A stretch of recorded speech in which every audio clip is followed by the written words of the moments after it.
Hello সুপ্রিয় দর্শক বন্ধুরা, আমি অ্যাস্ট্রোলজার লিটন জয়দার। আশা করি আপনারা সবাই ভালো আছেন, সুস্থ আছেন, নিরাপদে আছেন। আপনারা ভালো থাকেন, সুস্থ থাকেন, নিরাপদে থাকেন এই কামনাই করি। আজকে আপনাদের সাথে আলোচনা করব, সেটি হচ্ছে আপনার রাশি অনুসারে আপনি কি কি রত্ন ব্যবহার করবেন। যদিও এর উপরে আমার ভিডিও আছে, তারপরেও আজকে নতুনভাবে বলতে যাচ্ছি, কারণ আপনারা অনেকেই আমাকে রিকোয়েস্ট করেছেন যে আমার রাশি অনুসারে আমি কোন রত্ন ব্যবহার করব। এখন আসলে রাশি অনুযায়ী রত্নপাথর ব্যবহার করতে গেলে সেক্ষেত্রে কিছু প্রতিবন্ধকতা রয়েছে। যেমন আপনার রাশি অনুযায়ী রত্নপাথর ঠিকই আছে, কিন্তু দেখা যাচ্ছে আপনার রাশির যে গ্রহটি, সেই গ্রহ অনুসারে তো আপনি রত্নপাথর নেবেন, কিন্তু সেই গ্রহটি যদি আপনার অশুভ স্থানে থাকে, দেখা যাচ্ছে শনির সাথে, রাহুর সাথে বা অন্য কোনো গ্রহের সাথে মিলিত রয়েছে, অশুভ কোনো স্থানে রয়েছে, নিচস্থ রয়েছে, এরকম পজিশনে যখন গ্রহটি থাকবে, তখন কিন্তু সেই গ্রহের রত্ন নিলে আপনাকে আসলে উপকার খুব একটা করবে না। কিন্তু রাশি অনুসারে রত্নপাথর অবশ্যই আপনার প্রতিটি মানুষের রয়েছে, কিন্তু সেক্ষেত্রে আপনার কিছুটা বিচার বিশ্লেষণ করে সেটি নিতে হবে। এই বিষয়টি আসলে অবশ্যই আপনার জানতে হবে। তারপরেও আপনাদেরকে বলবো, কারণ আপনারা আমার কাছে অনেকেই রিকোয়েস্ট করেছেন যে আমার এই লগ্ন, আমি কি রাশি, কি রত্ন নিব। এখন দেখেন, রাশি এবং লগ্ন অনুসারে রত্ন নিতে গেলে যে বিষয়গুলি রয়েছে সেটি আপনাদের মাথায় রাখতে হবে। তো আমাদের যে রাশিচক্রে মোট 12টি রাশি রয়েছে, প্রতিটি রাশির ভিতরে আবার কিন্তু শত্রুতা মিত্রতা রয়েছে। যেমন অগ্নি রাশি রয়েছে, পিতৃ রাশি রয়েছে, বায়ু রাশি রয়েছে, জল রাশি রয়েছে। এগুলো হচ্ছে, এগুলো যেমন অগ্নি রাশি, তা এলিমেন্ট, অর্থাৎ fire element, water element, food element, metal element, এরকম যে এলিমেন্টগুলি রয়েছে, সেই এলিমেন্ট একটি অপরটির কিন্তু শত্রু রয়েছে। কে কাকে সাপোর্ট দিচ্ছে এটিও আপনারা কিন্তু জানেন না। এটি একটি বিষয় রয়েছে, যে বিষয়টি আলোচনা করতে গেলে অনেক বিস্তর আলোচনা করতে হবে। কিন্তু আজকে আপনাদের সংক্ষিপ্তভাবে বলতে চাচ্ছি যে আপনার যদি মেষ রাশি হয়, সেক্ষেত্রে আপনি কি পাথর ব্যবহার করবেন। এখন মেষ রাশি যে গ্রহটি রয়েছে সেটি হচ্ছে মঙ্গল। এখন আপনার জানতে হবে যে এই মঙ্গলের শত্রুকে এবং মঙ্গলের মিত্রকে। যেমন মঙ্গলের মিত্র হচ্ছে রবি, বৃহস্পতি, চন্দ্র, এরা হচ্ছে পরস্পর বন্ধু।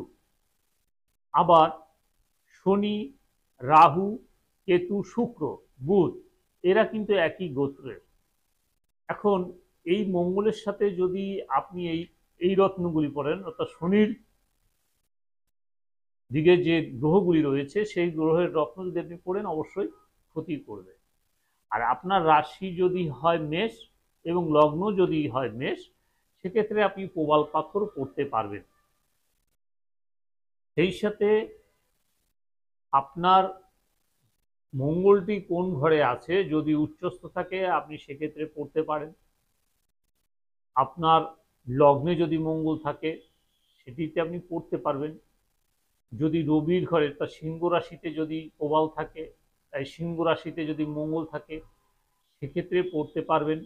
ধনু রাশিতে যদি মঙ্গল থাকে তাহলে আপনি প্রবাল পড়তে পারবেন। বৃশ্চিক রাশিতে যদি মঙ্গল থাকে সেক্ষেত্রে আপনি পড়তে পারবেন। আবার জলজ যে রাশি দুটি রয়েছে, যেমন হচ্ছে কর্কট রাশি এবং মীন রাশি, এই দুটিও মঙ্গল গ্রহের বন্ধুঘর, কিন্তু মঙ্গল হচ্ছে অগ্নি।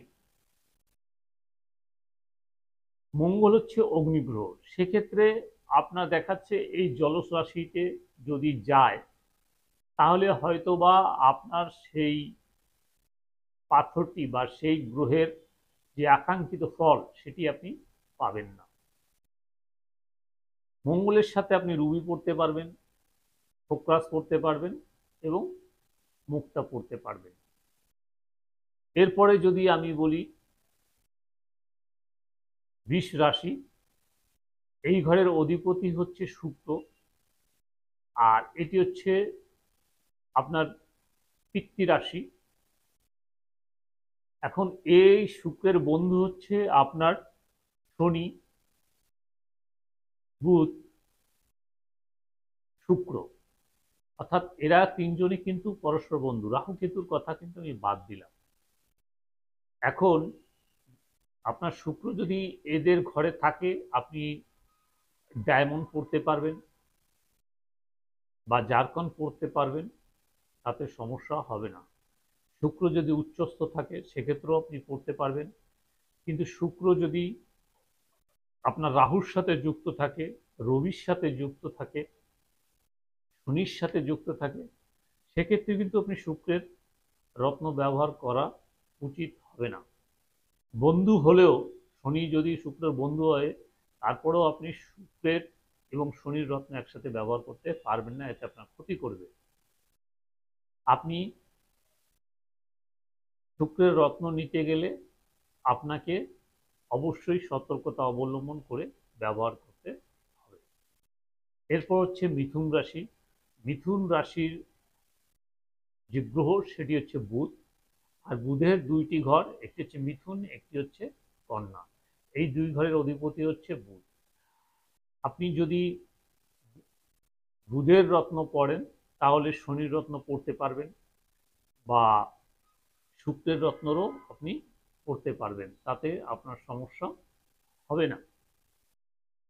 কিন্তু বুধ যদি আপনার অষ্টমস্থ হয়, ষষ্ঠস্থ হয়, দ্বাদশস্থ হয় বা রাহুর সাথে যুক্ত থাকে বা বৃহস্পতির সাথে যুক্ত থাকে, তাহলে বুধের রত্ন আপনার না পড়াই ভালো। এরপরে রয়েছে আপনার কর্কট রাশি। কর্কট রাশির অধিপতি গ্রহ হচ্ছে চন্দ্র। আপনি চন্দ্রের জন্য মুক্তা ব্যবহার করতে পারবেন, যেহেতু চন্দ্রের মিত্র হচ্ছে রবি, অর্থাৎ রবি পাথর ব্যবহার করতে পারবেন, মঙ্গলের প্রবাল পাথর ব্যবহার করতে পারবেন এবং ফোকরাস পাথর আপনি ব্যবহার করতে পারবেন। সেক্ষেত্রে আপনার সমস্যা হবে না। কিন্তু যদি আপনার চন্দ্র শনিযুক্ত থাকে, রাহুযুক্ত থাকে, কেতুযুক্ত থাকে, আপনি কখনোই মুক্তা পাথর ব্যবহার করতে পারবেন না। এবং চন্দ্র যদি অষ্টমস্থ হয়, ষষ্ঠস্থ হয়, দ্বাদশস্থ হয়, তাহলে আপনি কখনোই মুক্তা পড়বেন না। সেক্ষেত্রে মুক্তা পাথর ব্যবহার করলে অবশ্যই আপনার ক্ষতি হবে। এরপরে রয়েছে আপনার সিংহ রাশি। সিংহ রাশির অধিপতি গ্রহ হচ্ছে রবি। এখন এই রবি কিন্তু সবচেয়ে পাওয়ারফুল একটি গ্রহ, আর এই রবির মিত্র গ্রহ হচ্ছে মঙ্গল, চন্দ্র, বৃহস্পতি। এই রবির সাথে এই রত্নগুলি আপনি ব্যবহার করতে পারবেন। রবি যদি উচ্চস্থ থাকে, রবি যদি স্বক্ষেত্র থাকে, রবি যদি মিত্র ঘরে থাকে, সেখানে থেকে যদি সে অশুভ হয়, সেক্ষেত্রে আপনি রবির পাথর পড়তে পারবেন। কিন্তু রবি যদি অষ্টমস্থ হয়, ষষ্ঠস্থ হয় বা দ্বাদশস্থ হয়, তাহলে কিন্তু আপনি রবি পড়তে পারবেন না। সেক্ষেত্রে রবি পাথর পড়তে গেলে আপনার বিচারের বিষয় রয়েছে। সেক্ষেত্রে দেখতে হবে রবির যে নক্ষত্র রয়েছে সেই নক্ষত্র গ্রহটি কোথায় আছে, সেটার উপর নির্ভর করে আপনার রবি পাথর ধারণ করতে হবে। নচেত আপনি যদি পাথর পড়েন সেক্ষেত্রে আপনার ক্ষতি হতে পারে। এরপরে আবার আসছে বুধ। আমি বুধের কথা বলেছি যে বুধের দুইটি ঘর, একটি হচ্ছে কন্যা এবং একটি হচ্ছে মিথুন। সেক্ষেত্রে আপনি ওই একই নিয়মে আপনি এই পাথর আপনি ব্যবহার করতে পারবেন, অর্থাৎ কান্না পাথর আপনি ব্যবহার করতে পারবেন।